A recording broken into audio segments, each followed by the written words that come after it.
જો તમને માસિક ધર્મ ફક્ત 1 કે 1.5 દિવસ જ આવે છે તો આ વાત ચોક્કસથી સાંભળો. ઘણી બધી છોકરીઓ કે મહિલાઓને એવું લાગે છે જો માસિક ધર્મ ઓછો આવે છે તો એમાં કંઈ ખોટું નથી, એટલી ઝંઝટ ઓછી. આયુર્વેદમાં માસિકને આગ્નેય કહેવાય, એટલે કે શરીરની વધારાની ગરમીને પીરિયડ્સ દ્વારા શરીરની બહાર કાઢવાની પ્રોસેસ. પણ જો તમારું માસિક 1 કે 2 દિવસ આવીને બંધ થઈ જાય છે તો આ ગરમી શરીરમાં એકઠી થાય છે અને પછી થાય શું તો કે ચહેરા પર પિમ્પલ્સ, અચાનક વાળ ખરવા, વધારે પડતો ગુસ્સો આવવો, છાતીમાં ડૂમો ભરાય અને ગળગળાટ વગેરે. તો આનો ઉપાય જણાવું.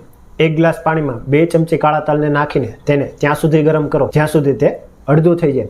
ત્યારબાદ એક નાનો ગોળનો ટુકડો નાખીને પીરિયડ્સ આવવાના તારીખના 7 દિવસ પહેલાથી જ સવારે આ પાણી પીવાનું ચાલુ કરો.